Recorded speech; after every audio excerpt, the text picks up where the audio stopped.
В то время как представители Китая и Соединенных Штатов Америки ведут экономические переговоры, Трамп подписал указ о повышении госпошлины на китайскую продукцию. В ответ китайские власти заявили, что будут вынуждены принять идентичные меры.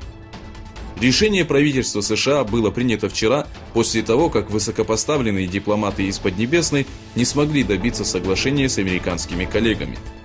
В собрании, которое прошло в Вашингтоне, приняли участие помощник Си Цзиньпиня Лью Хе, экономический представитель США Роберт Лайтайзер и министр финансов Стивен Мнучин.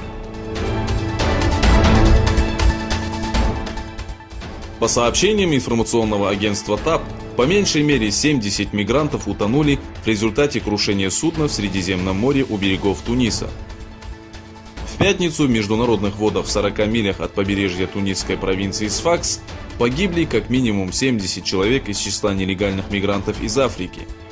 Еще 16 были спасены местными рыбаками.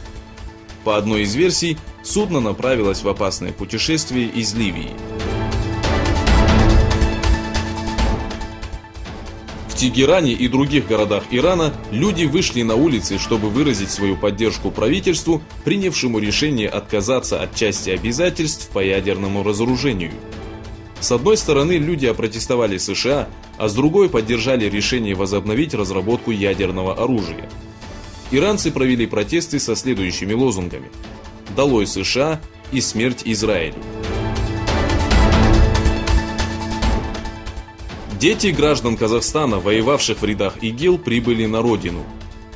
Президент Казахстана Касым-Жомарт Токаев сообщил, что 7 и 9 мая были проведены спецоперации на территории Сирии. Эвакуировано более 230 человек, из них 18 сирот и 156 детей дошкольного возраста. По сообщениям Центрального военного управления Соединенных Штатов Америки, направленные на Ближний Восток для отражения возможной угрозы со стороны Ирана, стратегические бомбардировщики Б-52 прибыли на военную базу США в Катаре. В свою очередь, Иран осудил США за стягивание авианосцев и тяжелой артиллерии в Персидский залив. Правительство Ирана заявило, что действия США являются классическим методом устрашения, используемого Западом с давних времен.